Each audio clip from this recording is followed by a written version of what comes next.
teaching. Thank you so much. It was wonderful. It was excellent. Thank you, because we're going to talk about similar things today because it's good. Because I want to go a little deeper into it. But yeah, it's one of my favorite parshas. It's unbelievable though how in this first parsha they crowd in so much. It's insane. Like creation, Adam and Eve, Noah's Ark, Tower of Babel, all in one. It's like how do they? You could spend like 3 months, 4 months just on that chapter, that parsha, because there's so much to go into. It's pretty intense. It's just so crowded. I mean, it's like they crowd all this stuff in, and then later on they drag out like the building of the Mishkan for chapter and chapter and chapter, and I'd much rather have a chapter for each one of these events of parsha. But I don't know what the rabbis had their reasons. The scholars who edited, they edited it. They made their own decision of where to create the breaks in each parsha. But you made it so, for me especially, so eye-opening. So in a totally different way how I read it. Thank you. Thank you. No, thank you. I want to say hi to Mara and Harv. How are you guys? How are you doing, Harvey? Yeah, I'm doing pretty good. It's just fatigue. I had the sixth infusion finished yesterday, so I'm just tired. No big deal. Take naps. But that's kind of normal after each one? Yeah, yep. Wow. And then are you getting a scan soon or a check? I've got 2 more infusions to do 2 weeks apart, and then the scan. So the last scan showed some good results, some shrinkage, big shrinkage. Oh, good. That is such good news. How many? 22%. Oh my God. That's amazing. Yeah. So it's working. That's great. That is so great. That is such good news. The plan is to get me on pills. I'm going to be on and off the screen because we're cooking for a friend who just came home from the hospital. Okay. So I'm up and down making sure my house isn't burning down. Fire. Okay. All right. Thank you. Thank you. Okay, we still have another minute or two so how's everybody? Asher, you're there, right? Are you there, Asher? Yeah, I'm here. Good morning. Good morning. How are you, Rabbi? I'm good. So everybody, I have a new assistant, but he sounds like he just woke up, so we're not going to ask him to reveal himself. I didn't just wake up. I've been up for a few minutes. Yeah. But I'm going to ask you to do one thing, because we talked about like what do Jews believe, which we're going to go into a little bit today, but I want to send you the 13 principles of Maimonides. So maybe we might talk about it next week. So if you could all put your email, because I realize I don't have your emails, in the chat. And Asher, if you could just capture that and say that, so I could then email everybody later this week. So if everybody would just put your email in the chat so that we have it. So I can send you the 13 principles of Maimonides this week. Thank you. Thank you very much.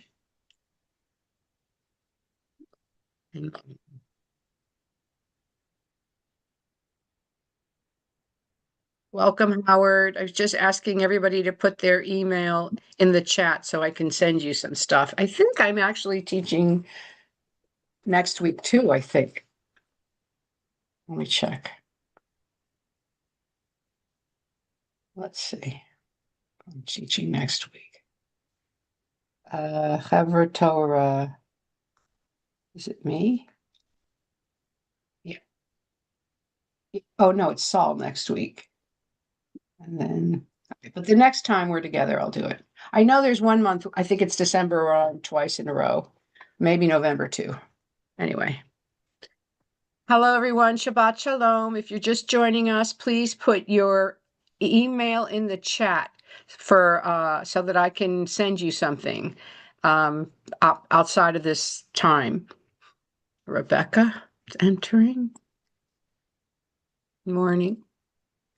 Hi, Rebecca. I've just asked everyone to put their email in the chat because I want to send you all something. And then my new clergy assistant, Asher, who's on this, will save them and give them to me later.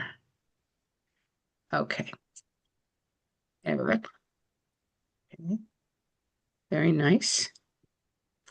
So Shabbat Shalom, everyone.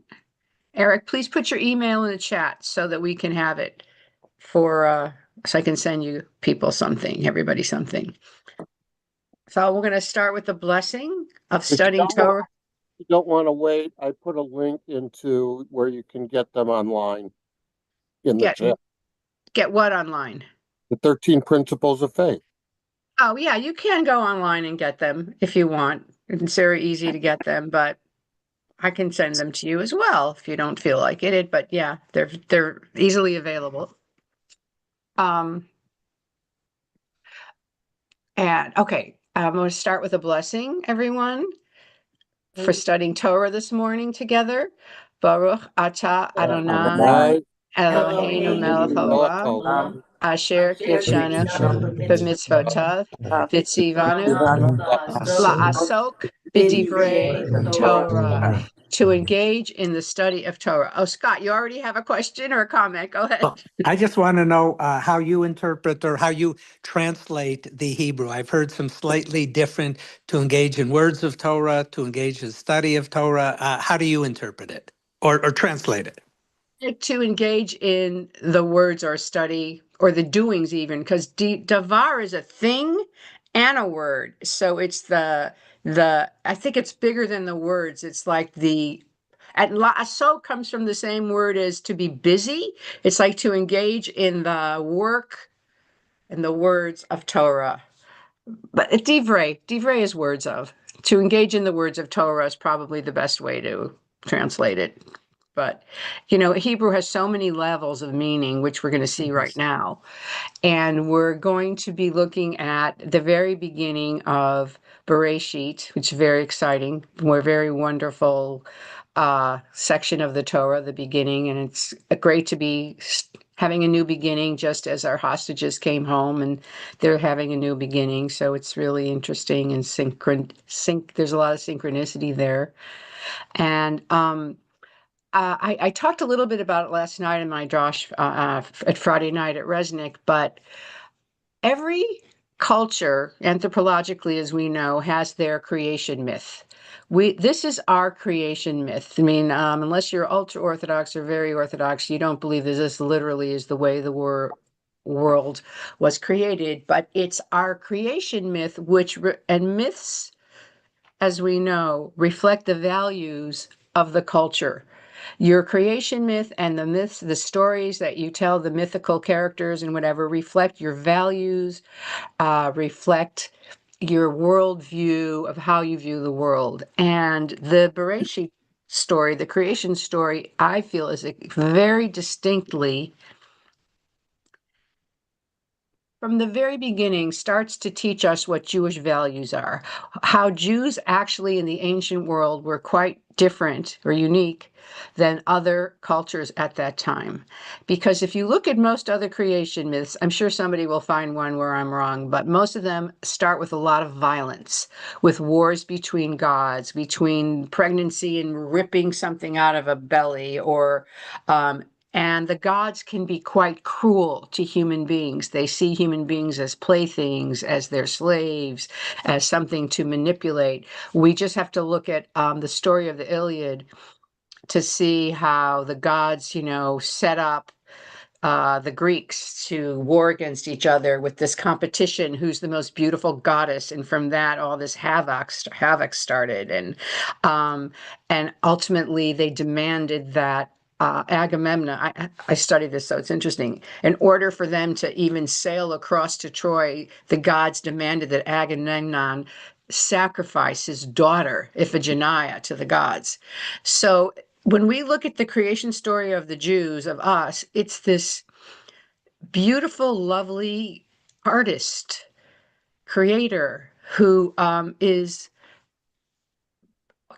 envisioning and then creating through language. We're going to read the text in a minute. Through words, God said, and you get the idea that God envisioned and then said, and this idea of using words and using the mind, using thoughts, using creativity is very Jewish.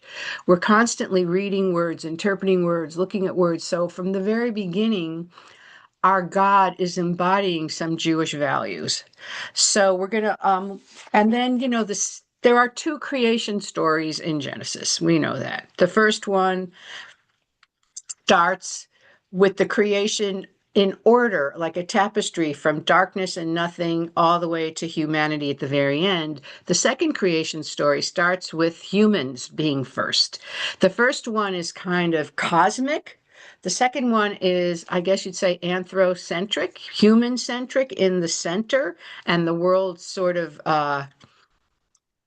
ripples out from the human.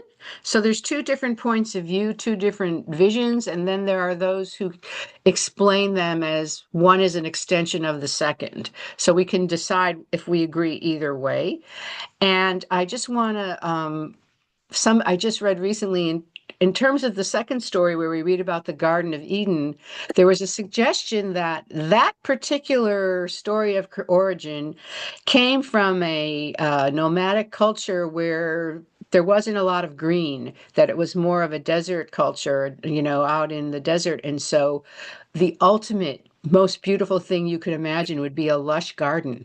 A beautiful garden is paradise or the most perfect place, because that's not something that they lived in. So I never heard that before, that the Garden of Eden was really like a vision of perfection for the people who imagine that. But I want to start at the very beginning. And so we're going to start at Bereshit, chapter 1, verse 1. And it's interesting, there's a new translation, Bereshit bara Elohim. I used to say, in the beginning, God created, but now the new translation is, when God began to create heaven. And commentaries say that God's still creating, and that's why it began like that. That's the newer translation, when God began, the beginning of all in the okay. So let's just read. Who wants to read the first few lines? I'd like a volunteer. Come on. Howard, thank you. But unmute yourself. You're muted. Okay, great. Then God began to create heaven and the earth then was welter and waste, and darkness over the deep, and God's breath hovering over the waters. God said, "Let there be light," and there was light. And God saw the light, that it was good, and God divided the light from the darkness. And God called the light day, and the darkness he called night. And it was evening, and it was morning, first day. Okay. So in And this, God said, wait, stop. Yeah. Let's stop. So in this this very first day, what do we learn about Jewish values and Jewish beliefs? Eric, you have your hand raised. Sorry. Go ahead. Isn't this interesting? The binary code I studied when I was looking at computers, and the ones and the zeros are a way of communicating various letters and alphabets when you type the thing, and also the Morse code had the X, the zeros, the darks, and the lights. So when they trained examine the people from Morse code, and they're deaf, they use blinking lights to indicate the Morse code. So that was God was very instrumental in making the Morse code and the binary code. So now we have computers that will run on the operating system. Thank you. That's interesting. Brad, and then Steve. Well, I'm kind of repeating what I said yesterday, but I think the message here is about separation, the value of separation. Here it's separating day and night. This is a value that goes throughout the Torah, whether it be the food that we eat, the food that we don't eat, the wool, the linen, separating us from idol worshipers around us. The theme of separation just is throughout the Torah, and it's right here in the very first sentence. Thank you. Yes, yes, that's very interesting. I didn't think of that one, but you're right. Okay, Steve. And I don't know what this is pertinent to or what it means.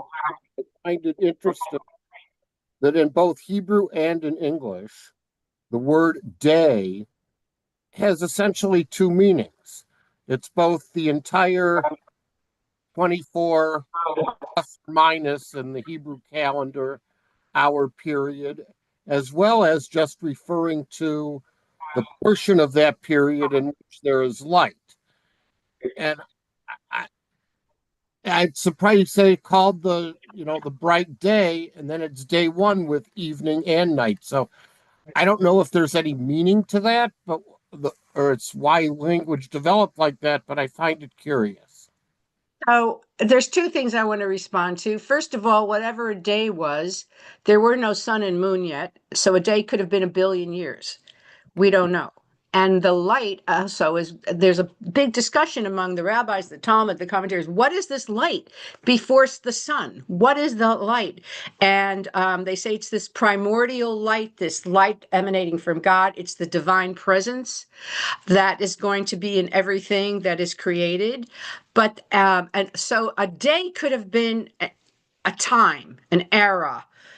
So it's different than just a day. It was the first era, and it could be the Big Bang. The Big Bang was an explosion of light of something. So it's very interesting that there was this concept of what creation was. But there's two other, yeah. God called the light day. Right. And it also, at the end, says it was the first day. Evening, you have day, and he created darkness, which he called night. Right. Day one. So what I'm saying is, first he calls only the light day, and then somehow day includes light and darkness. Well, I think what Brad said sort of pertains here. That is, there's a separation now. There used to just be darkness. Now there's light. So that's day. And it's the first expanse of light, however long that is. That's called day. But you're right. It's very subtle, and it has two meanings, because what's a day and why is light day and then day a time period? I hear you hear and what I'm you're just saying it's curious that they didn't develop a word. We have darkness. You're right. Okay, so Mara. Well, what resonates for me here is that the light comes out of darkness. That in essence, we can't, or the message to me is that in essence, we can't have light without darkness. It's interesting on a psychological, spiritual, emotional level. You're right. I want to point out, though, that and we're going to talk about light in a minute, even before light, there's this assumption that there's a God and it's one God, which it was not, common in the ancient world. There were gods, multiple gods, and it just starts with there was one God, and we assume that God exists. So there's just this given, and that is one of the 13 principles of Maimonides, that God exists. That's number one. And that God creates through speech, as we talked about before, which is very sort of gentle and powerful at the same time. And what is the very first thing, and this is a Jewish value, and if you have the Eitz Chaim Chumash, it's very detailed. The very first creation in the Jewish creation myth or origin story is light. Amazing. It's light. It's not violence or war or thunder or anything dark, or it's light. And the Eitz Chaim says the first thing God created can be seen as symbolizing Judaism's commitment to clarity rather than mystery, to openness rather than concealment, to study rather than blind faith. Light, God's first creation, becomes a symbol of God's presence in the fire of the burning bush and the revelation at Sinai, and the perpetual light of Ner Tamid and the menorah and the tabernacle. So this is all this idea, this power of light, which permeates through Judaism. And we are told later to be a light to the nations. You know, that is a commandment. You should be a light to the nations. So that light is seeing the light, finding the light, connecting to the light is an essential Jewish quality. So if somebody said, well, what do Jews believe? We said, we believe in bringing light into the world and valuing all the things that light stands for. So Brad and then Howard. Okay. Yeah. A quick question. A minute ago, you talked about one God, but the word Elohim is plural, is it not? It is plural, and in rabbinical school, I was asking one of the rabbis, Rabbi Mordechai Finley, if any of you know him, who's a big Kabbalist, by the way, and he said that in Hebrew, words that end in im that are considered singular words, I'll tell you some of the other ones, are things that have no beginning and no end, like Elohim, like Mayim is water. It has no beginning and it has no end, meaning it just goes. Shamayim is sky. And that's Chaim is life. So, well, life has an end, but you know what I mean? It's ongoing, it's continuous. So that was his explanation, which I liked, that when these certain words in the plural to mean that they're ongoing. And so certainly God is ongoing. But, you know, in terms of, biblical scholarship, they'll say that, originally there were multiple gods. And then when Jews, that was a name, and then they just made it a singular God, that maybe there were multiple gods at one point. They lived in the world, or that was the word for gods. And they said, no, it's one. But we're going to keep the name because people knew the name. So I found those interesting. Howard. It seems like it's just maybe somewhat just implied, but maybe very important. Their point of view was the things that already existed when in the context of this Genesis 1. In particular, God already existed and the darkness already existed. So, Yes. and that goes to me, it seems, I would speculate that this was a point of view said that God is only responsible for the light, and God, there's an idea that God only creates the good, and the evil, which would correspond to darkness, that's not God. Comes from somewhere else, free will or something, or it already pre-exists. And although on the other hand, we know that in other places, the same Torah says that God created both evil and good. I think, this is such deep thinking. You're right. It seems like the darkness prevailed. I mean, this story, this is an ancient story, but it seems to imply that there was darkness, and then God decided to create a world, to create the universe or whatever. And so there's also this concept in Kabbalah of tzimtzum, which means withdrawing, like holding in your breath, like the world was filled with God and God had to step back in order to create light and create the world. I mean, it's such complex thinking, and you're right. There is evil. If there's no evil, then there's no choice. There's got to be both in order for us to choose, to have free will and choose. But I think what I get from this first sentence, and there's another word in here that I get, is that when God decided to create, the first thing God created was light. So that's what we're going to focus on. And then God saw that it was good. And so goodness is the next thing that we kind of get from this, that the world is good, that creation is good, that God's starting from a point of light and good, tov. It's Tov. It's beautiful. And we are actually commanded, one of our mitzvahs is to recognize the good. Well, first of all, the word in Hebrew, hakarat hatov, which means recognizing good, is the Hebrew word for gratitude. And we're sort of obliged to see the good in the world, to find the good, to seek the light and seek the good. That is extremely Jewish, even though a lot of us are very worried all the time, and with good reason, because of our history. And to see the beauty in the world. At the very end, we'll see when God sees the whole world, he says it's Tov Ma'od. It's really good. So the world is beautiful. So Mara or Harvey, and then Eric. Go ahead. I think I'm confused. So we seem to have this assumption that darkness is bad. No, And just that there was only darkness and now there's light. But we understand that we need darkness, as you said before. There could be no light without darkness, because how could we divide? How would we know? Yeah. I guess that's my fundamental question, is that when we talk about using language to define our world, and we bring this automatic assumption that darkness is a bad thing, and I'm not sure, while we see that God says light is good, He says everything God is never good. says darkness is bad. Correct. And so we're bringing that assumption to this, which I think colors all of our thinking about what this might mean.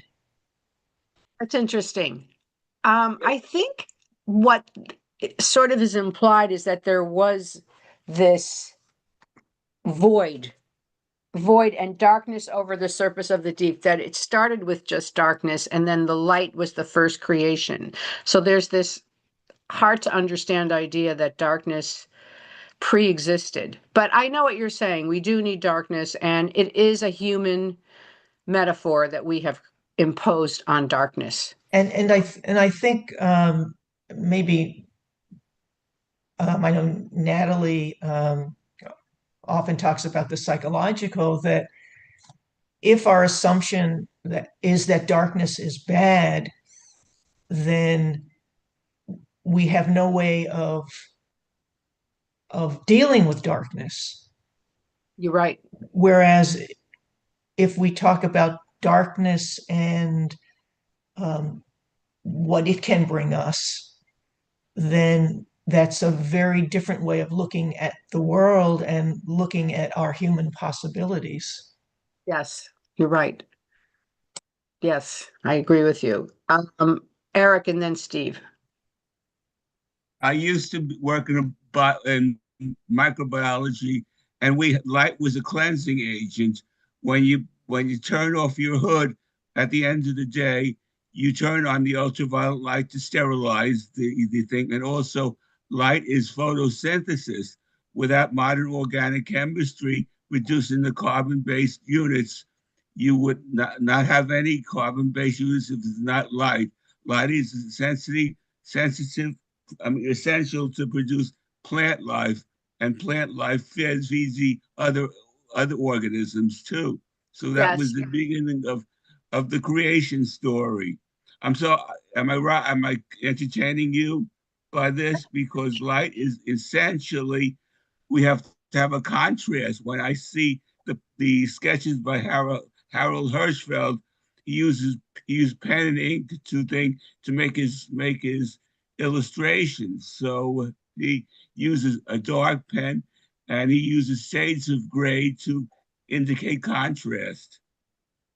Yes, I mean, yes, the power of light is very strong, but we also need darkness as what happened?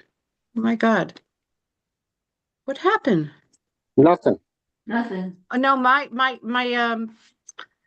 entire screen just went black. Oh my God. But Yes. we can see you. Yeah. I can't see if wait, hold on. Oh my God. Oh, you cannot move a video. I don't know what this. Wait, what happened? Literally, it's black. I think you updated to the latest version of Windows 11. Okay. Okay. I don't know what happened, but all right, Steve. And I'll confess to being a deist, but I find it interesting. I believe that God created the darkness and the void and everything else that was taken as here. And my translation actually supports that because it's not in the beginning of God doing whatever he did. It's in the beginning of when God was creating heaven and earth. So he obviously created something before that that was whatever existence was there prior to there being heaven and earth and people. You know, I'm telling you, my screen is completely black. This is a new computer. My screen is completely black. I can't see a thing. Oh my God. This is another, I think I'm cursed with, it's not working. All right. I'm going to, wow. You cannot move a video while someone's hand is raised. I don't even know what that means. Hold on. Oh my God. All right, I'm gonna go on my iPad. So excuse me, I'm gonna close my computer and return on my iPad. So I apologize. So I'm closing this right now.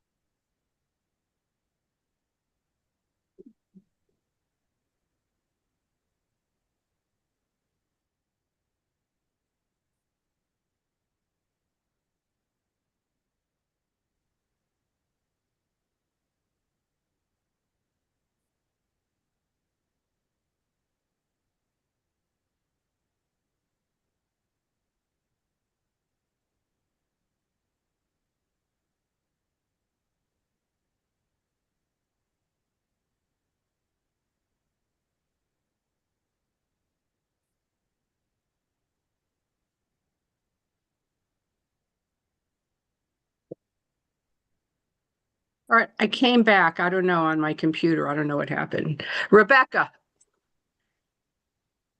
Well, if we look at the first part of Genesis and we think of it as a creation myth or a piece of literature, I think the darkness is really just a foreshadowing. That's interesting too. Right. Right. I mean, I think the point is that there was this darkness or there was this nothingness that all creation must start with. And the first thing that God created was light.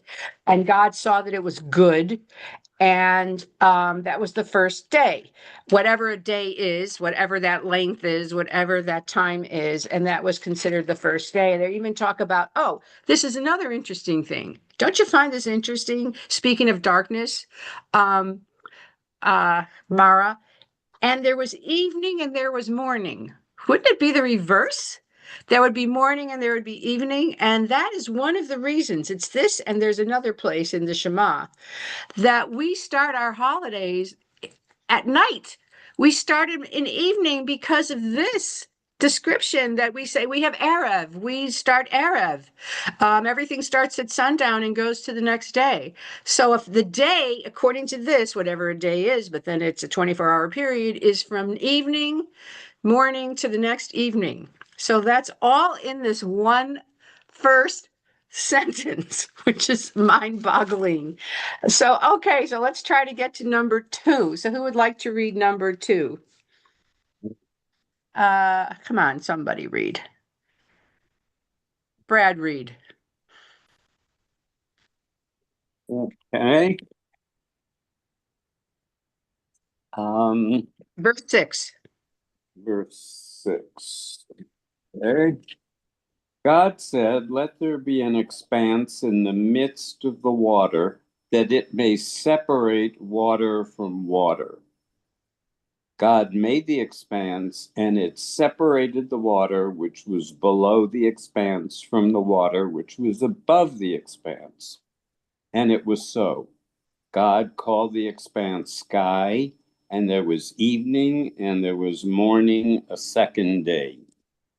Okay, so now, this is kind of like ancient primitive idea that sky is water too, that there's sky, and then in the next day, he makes the ocean and the dry land. He calls the earth and he calls the seas, and he says this was good. And I want to get to humanity because it's already 9:30.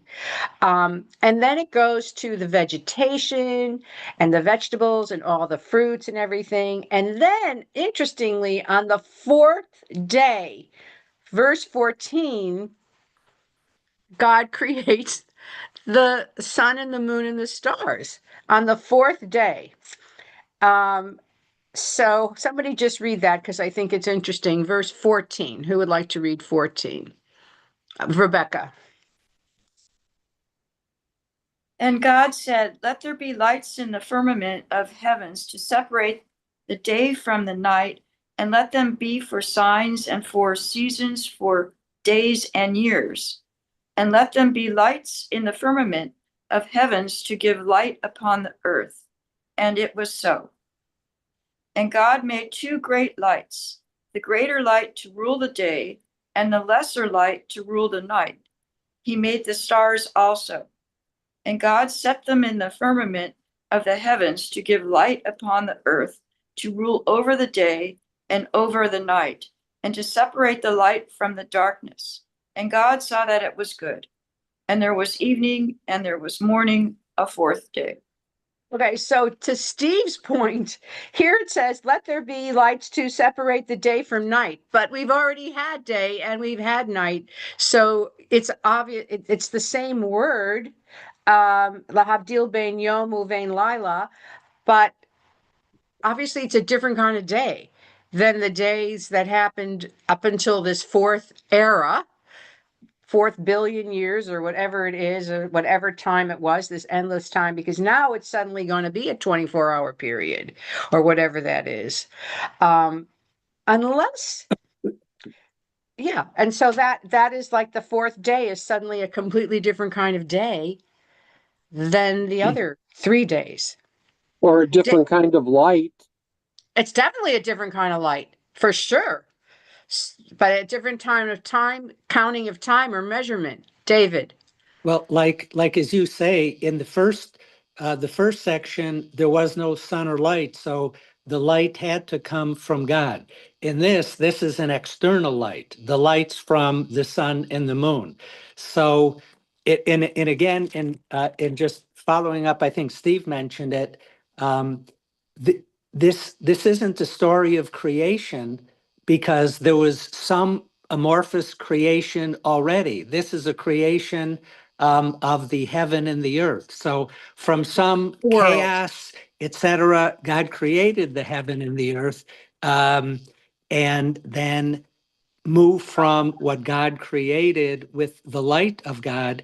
Now it's moving into what God put on the earth or made accessible to the earth. So that's why this is an external light and not God-given. Even though God created the sun and the earth, this isn't the same light as the first light. Completely. And if you look in the Eitz Chaim, the comment here, God creates the sun and the moon on the fourth day, but light was created on the first day! Exclamation point. The primordial light created then was so intense that humans would have been able to see everything happening in the world. God realized that humans could not endure seeing reality that clearly. To make the world tolerable for human beings, this is Midrash, God hid the primordial light until such time as humans would be able to stand it, replacing it with the light of the sun. So this is a beautiful midrash that light is just too strong for us to be able to handle this celestial God created emanation of light, which is like our Kabbalists and everybody thinks about things like that. Okay. And then in the next day, we have the living creatures and the birds and the fish and everything in the sea and every kind of cattle and everything. And now that the fifth day, now we go to the sixth day. Now, okay, so that's verse 24. Who would like to read verse 24? Lynn, thank you. And God then said, let the earth bring forth living creatures of every type, domestic animals and creeping things and wild animals, each true to its type. And so it was. Thus God made the wild animals each true to its type, and the domestic animals each true to its type, and every creature that creeps on the ground each true to its type. And God saw how good it was. God now said, let us make human beings in our image, after our Okay, stop. So after our own likeness. Okay. This is a huge concept in Judaism. In Hebrew, it's Tselem Elohim, B'Tselmenu. He makes a human being in the image of God. So when you say God, now obviously every human being looks different. So if we're created in the image of God, what does that mean to you? What does that mean? Let us make man in our own image, human in our own image. What image are we talking about, in your opinion? Something not exactly physical. Something not physical. Okay. What else? Any other? Well, then what? What is that? Images. I'd like to hear your thoughts on this. I think it has to do with your ability to have a brain and to think and to, God's going through a process here that has some rationality to it, and that's what he's giving to man and not the other creatures that separates them. So I think it's that type of image more than a physical image. Brad? Whoops. I said this yesterday, so I'm repeating myself. Well, I didn't hear it. We're in the book of Genesis. We're in the book of creation, and I think we are in God's image when we create. I like that. We create. But what other qualities do we see about God so far that could be if we're in God's image? What other qualities have we noticed up till now? God sees the good. God recognizes the good, sees things and says it's good. God creates light, brings light into the world, which we're told to do as well. So we often say that this uplifting, creative, light-seeking, good-seeking quality is our divine spark. The divine spark in every human being. We all have the divine spark. Now, this is something also very unique to Judaism, certainly in the ancient world. It's not like, oh, let us make Greeks in our image. Let us make Mesopotamians or Phoenicians. It's all human beings are created in the image of God. We recognize the value and the divinity of all human beings. You don't have to believe in anything. You are inherently good and have in God's image, and we're not born as a sinner, and you're not born damned, and you're not born in any way but pure.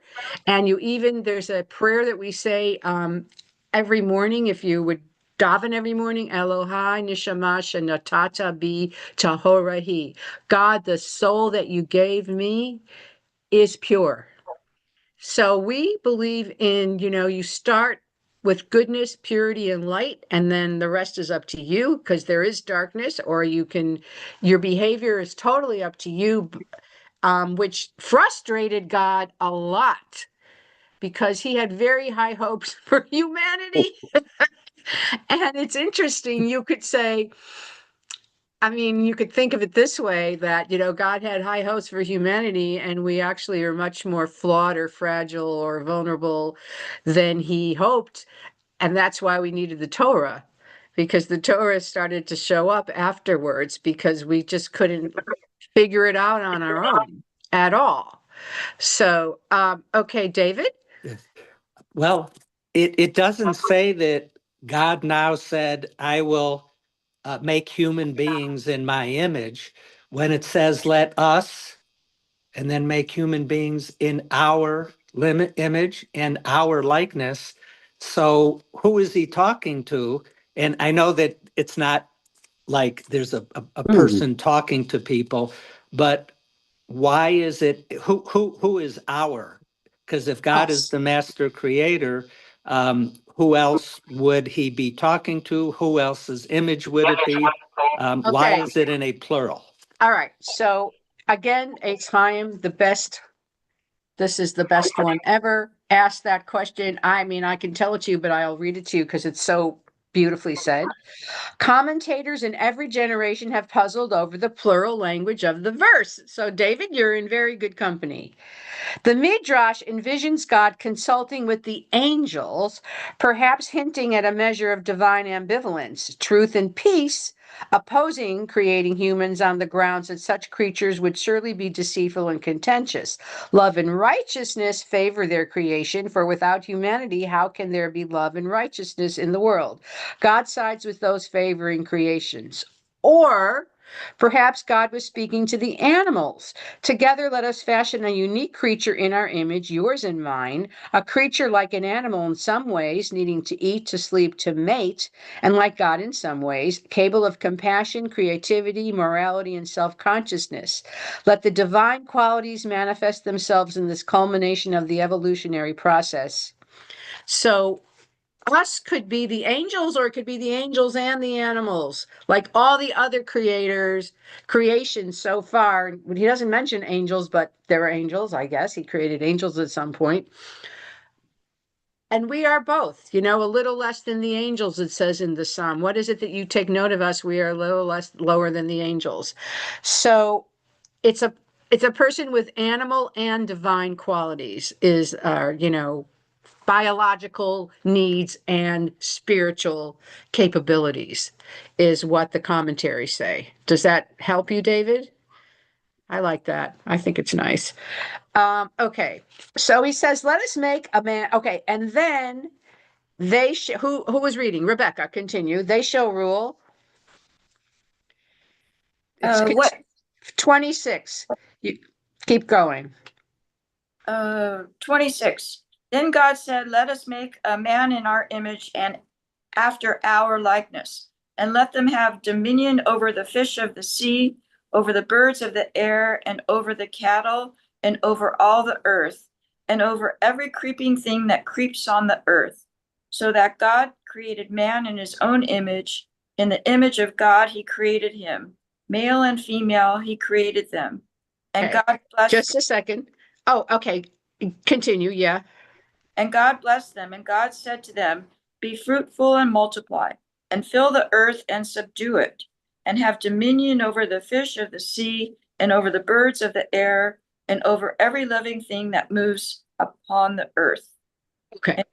So what is this being that God created, this human? Now they say the word man, but it isn't really man. It's the word Adam, which is like Adam comes from the word Adamah, which means earth. Even though in this version they don't explain that man came from the earth or the human came from the earth, but the Adam is like saying, this is a bad example, but like the golem. It's a being, it's a living human, but it's saying male and female, he created them. He created them. Is it some midrashim say it's one being connected, male, female, like side by side connected, like a Siamese twin idea, or are they individuals? So they don't know, but the important thing is they were created at the same time. In the very original story, man and woman are completely equal, created exactly at the same time, side by side. And so we also believe in that. We believe in the equal value of male and female, which, as we know, in the ancient world, women were property, women were slaves, women could be, my God, think about China just a few years ago where people were killing their girls because they weren't as valuable as their sons. They were killing their daughters because they were only allowed one child. If they had a daughter, they were either giving them away or literally killing them or just, dropping them off at orphanages. They didn't want them. They had no value. So here in our Torah, in the very first chapter, we're saying male and female are equally valuable, and they're all in the image of God. And they're blessed. And the first mitzvah or commandment is what? Lynn, what is it? Lord Utah. Be fruitful and multiply. Yeah. Have children, have sex. And this is another Jewish value. We believe in family. We believe in the sanctification of sexuality. We don't have any Vestal virgins, any monks, any eunuchs. Think about the ancient world. We don't have any of that. We don't believe in any kind of abstinence. We don't believe in wanton, sexuality or abuse. There's tons of laws later on about who you're not supposed to have sex with, not incest or anything like that, which also incest. Certainly in ancient Egypt, the pharaohs married their sisters and brothers. That's who they married because no one else was divine enough. So they married each other. And so our very first thing is, have children and that sex is okay, which is not universally accepted in other belief systems. And then, the rabbis, created it as a holy event. They sanctified it. They controlled it in a beautiful way. But it's not like we ever tried to stomp it out. We don't believe in that at all, which is another Jewish value. We believe that the body is the container of the soul, and we need to take care of it, and we need to acknowledge it and use it in the proper way. So that's another Jewish value, which is not necessarily in other places. Okay. Any question? Okay. So now this thing is very interesting. I want to read this. God says, I give you every seed-bearing plant that is upon the earth and every tree that is seed-bearing fruit, that they shall be yours for food. And all the animals on the land, all the birds, and everything in which there is breath, I give all the plants for food. And it was so. And God saw everything he had made, and he found it very good, Tov mode. And that was the sixth day. Okay. What do you notice about food in this verse? What do you notice? Steve? Actually, this goes back to the last one where Okay. man has dominion over all the animals and creatures, right, etc. What exactly does dominion mean? I mean, lions would eat them on a moment's notice. There are deadly insects. All of these creatures, later we learn how to deal with that. But I don't know if you would say that, Adam would have had dominion over a lion. In God's vision of the earth, in this way, we're made in God's image. I think we're responsible for them, like a king would be responsible, that we would, guard them or preserve them or not hunt them and kill them or torture them or eat them, because what does it say here? What's food? Plants. We were meant to be vegetarians. We were meant to be vegetarians. There's absolutely no mention of eating the animals in the creation story. He says, I give you all these plants and fruits, and I give them to the animals. Don't eat each other in this vision. Okay, Rebecca. Oh, sorry. It's all about seeds, and we have the holiday Tu B'Shvat where we eat foods that have seeds that are within the plant, and we eat foods where the seeds on the outside. Is that right? Well, Tu B'Shvat is really something else. It's Tu B'Shvat is called the birthday of the trees. It's more about the trees and not just about plants. And really, there was this law later on that you're not allowed to eat from a tree until the 5th year. The first 3 years it's growing, and then the second and the 4th year, when you have your first fruits, you bring it to the temple, and then the 5th year you eat from the tree.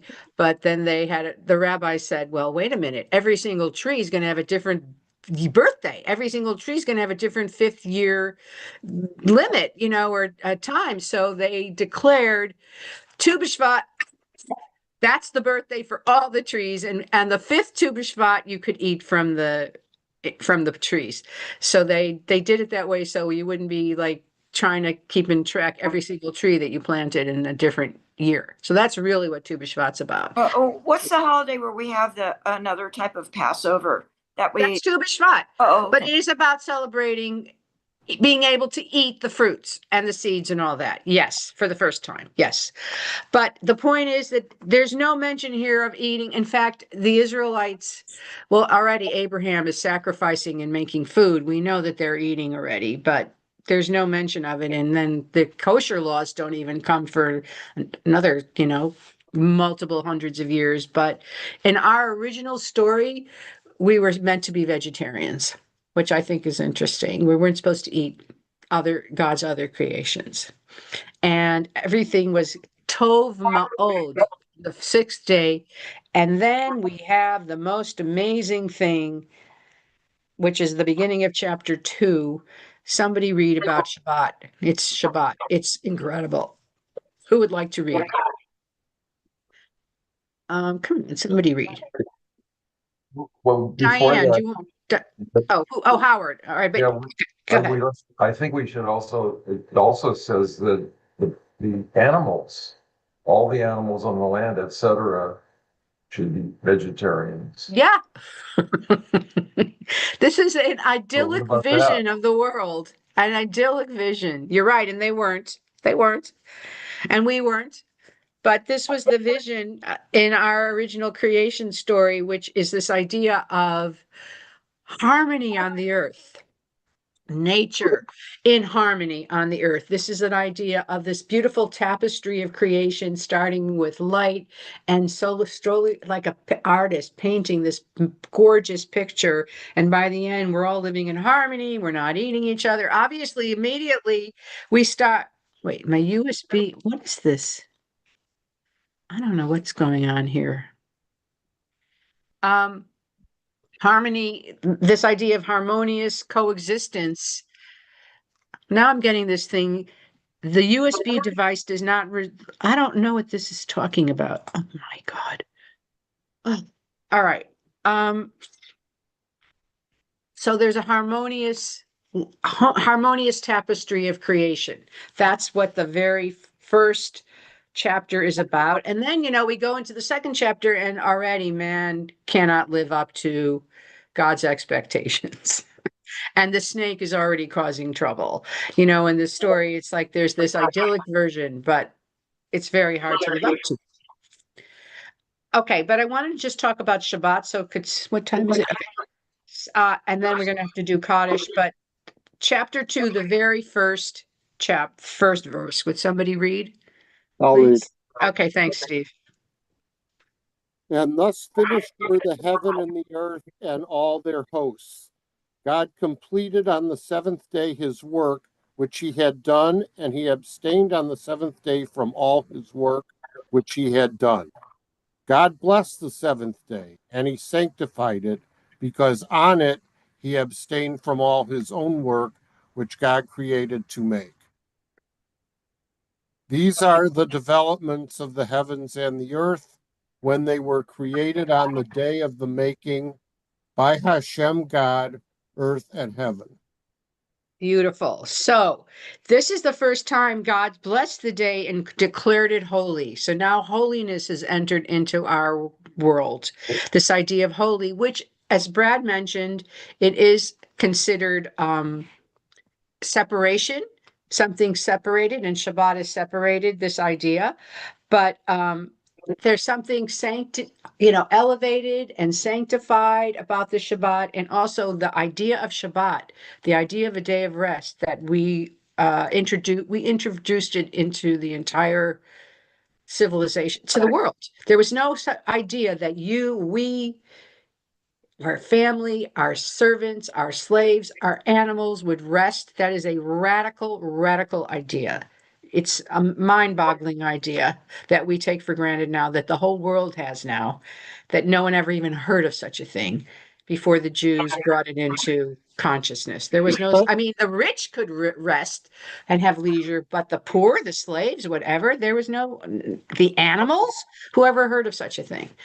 The land even gets a rest.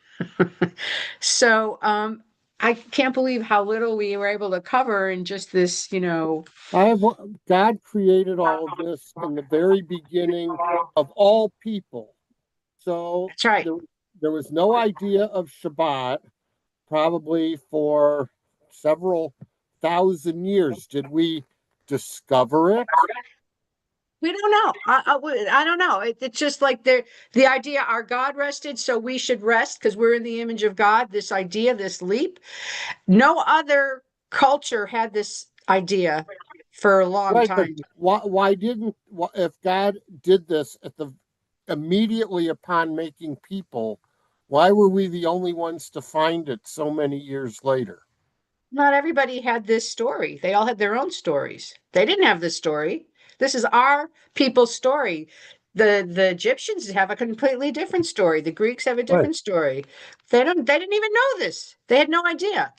Right, but our story includes that he made the Greeks and the Romans and the Macedonians Yeah, and but the Philistines. they didn't have access to this story. They didn't have access to this story. You know, that this was like, and don't forget, in the ancient world, there was this belief that each country had their own gods. This was the gods of Judea, of Israel. You know what I mean? And then when you left, you now should worship the gods or bring your God and worship the gods of that country. Like the gods, they believe, lived in your land. They were for your people. And that's why the Israelites believed that God lived in the temple for a long time, and then when the temple was destroyed and they were taken to Babylonia, there was a huge, like emotional, spiritual, nervous breakdown because now we were not in our land and God's house was destroyed. So where was God? And how could we connect with God? I mean, it was terrible. They didn't have any idea how they were ever going to find God again until the sages who were there remembered the story of Hannah and prayer. That's when prayer started to really happen, verbal prayer. When the first temple was destroyed and the altar was gone, they had to like find a new way. And I leave it to the Jews, they thought of a new way that now the whole world also uses, which is verbal words for prayer. Anyway, it's 9:59, so we have to stop and do the Kaddish. And thank you so much. It was so great. And I just love studying with you all. It's such a pleasure. And I'm going to begin by remembering those who passed away during Shloshim and then the Yortzites. I don't know what's going on with this computer. Okay. So those who passed away during Shloshim are Mildred Mickey Benoff, Bob Broder, Jerry Pfeiffer, Noah Batsada, Benny Shai, Alice Layden, and Annette Tucker. And those whose Yortzites occurred during the past week are Sarl Arno, Naomi Addy, Miriam Betzalel, Lori Boasberg, Celia Bonchevsky, Henrietta Breitbart, Miriam Bryan, Joseph Broido, Jack Bronte, Aileen Carr, Sylvia Coe, Herbert Eisenstadt, Fred Fallick, Marjorie Feinberg, Muriel Feinstein, Elaine Fisher, Shirley Fleischman, Edith Fomal, Albert Franco, Rebecca Galper, William Gantz, Magdalena Gilbert, Edna Glickman, Edgar Gross, Bunny Grossman, William Gruber, Helen Hanover, Virginia Barrett Hirsch, Arnold Jacobs, Faye Cater, Faye Kaplan, Valia Karpatian, Stacy Carton, Marshall Katz, Shulamit Katz, Arlene Katzman, Linda Carroll Clapper, Edith Krieger, Ray Kurtz, David Lackman, Sophia Lever, Joseph Levy, Rosalie Lewis, Barry Lip, Alexander Lowinger, Ted Lynn, Alvin Mark, Stanley Masry, Melvin DeMatloff, Ray Matarin, Edwin Mizell, Babette Miller, Lawrence Newman, Paul Newman, Michael Plattis, Betty Pollock, Alan Martin Pullman, Charles Rose, Louise Ruvelson, Olin Ruxin, Henry Sanders, Lisa Schiller, Selma Schulman, Howard Schwartz, Raymond Schuerger, Leonard Seekov, Faye Silver, Bunny Serreri, Ronnie Stabler, Maureen Stein, Albert Toman, Leonard Trank, Deborah Ungers, Louis Vigon, Selma Walters, Ann Weber, Howard Weinstock, Malcolm Weiner, Justin Winnig. Are there any other names to add? We also remember those who gave their lives defending the United States of America and the state of Israel, those who've died in war and violence and terrorism and disease, and those who have no one to say Kaddish for them. As we, whoops. Oh, sorry, this is the wrong Siddur. Excuse me 1 second.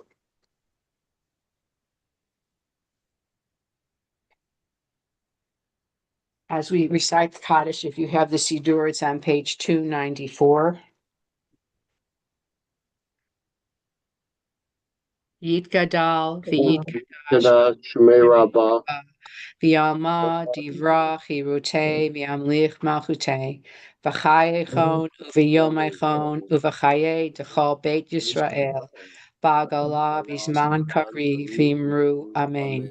Yehei Shmei Rabbah Mevorach, Leolam Omei Omaya. Yitbarach, V'yishtabach, V'yitba'ar, V'yitromam, V'yitnaseh. V'yitadar, V'yitaleh, V'yitalal, Shmei Kudusha, Brichu. La'ela, Minkol, Birchata, V'shirata, Tushbachata, V'nechamata, Da'amiran, V'yoma, V'imru, Amen. Yehei Shlama Rabba Min Shemayim V'chaim Aleinu V'al Kol Yisrael V'imru Amen. Oseh Shalom B'imramav Hu Ya'aseh Shalom Aleinu V'al Kol Yisrael V'imru Amen. Shabbat Shalom, everyone. Shabbat Such a Shalom. pleasure. Thank you, Have a Rabbi. beautiful day. Shabbat